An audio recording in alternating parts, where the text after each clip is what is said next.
السلام علیکم ورحمۃ اللہ وبرکاتہ۔ کیا آپ جانتے ہیں کہ نمازیں سب سے پہلے کس نے پڑھی؟ اگر نہیں تو آئیے ہمارے ساتھ اور جانتے ہیں۔ عینی شرح ہدایہ میں لکھا ہے کہ فجر کی نماز سب سے پہلے حضرت آدم علیہ نبینا والسلام نے اس وقت پڑھی جب اللہ نے آپ کو جنت سے نکال کر دنیا میں اتارا، اور رات کی تاریکی کے بعد جب صبح ہوئی تو آپ نے فجر کی نماز ادا کی۔ اور ظہر کی نماز سب سے پہلے حضرت ابراہیم علیہ نبینا والسلام نے اس وقت پڑھی جب کہ آپ کو اللہ نے اپنے لخت جگر سیدنا اسماعیل علیہ السلام کو ذبح کرنے کا حکم دیا تھا۔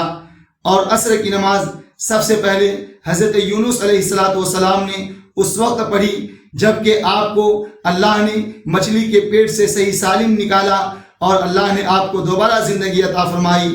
اور مغرب کی نماز سب سے پہلے حضرت عیسیٰ علیہ السلام نے بطور شکریہ کے ادا کیا۔ اور عشاء کی نماز سب سے پہلے حضرت موسیٰ علیہ نبینا والسلام نے اس وقت پڑھی جب کہ آپ مدین سے نکلے تھے۔ اب یہ پانچوں نمازیں ہم امتی پر یعنی محمد رسول اللہ صلی اللہ علیہ وسلم پر فرض کی گئی ہیں۔